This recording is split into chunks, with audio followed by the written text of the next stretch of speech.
মাঠর লেগিয়া আপনারা সবাই চিন পাইতে আনি আমার দাদা খেয়ে বুয়াজ ও যে কলিকাতা যে মিটন ও মিটন চক্রবর্তীর বুঝি ননন লাগে ওই হয় ঘরের ফুলের কিতাব হয় হ্যাঁ কলিকাতার যে মিটন চক্রবর্তীর ননদ ও দেখায়নি আমার দারো বুয়াজ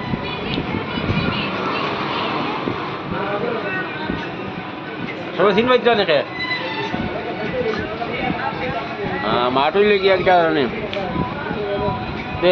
মিটন চক্রবর্তী তার ননন্দে তাই না ফিল্ম করছেন বুঝছে না তাই না এখন ফিল্ম করে ছাড়িচ্ছে বুঝছে না ফিল্ম করেন না দুইটা বিলাইপুর খসলা বুঝছে না সময় হয় না তাই একটা খসলা বুঝছো ফিল্ম পুরাত কি কসম বুঝছেন আরেক গেছে দিল জিগর নজর প্যার করতা তো দুইটা ফিল্ম খসলা বুঝছেন তাই এটা শাড়ি দিচ্ছেন এখন বুঝছে না এটা শুটিংও গিয়া লাগছেন বেজান শরীরে শুট পায় তাহলে শাড়িচ্ছেন বুঝছে না আপনি ফিল্ম করেন পালা বুঝছে না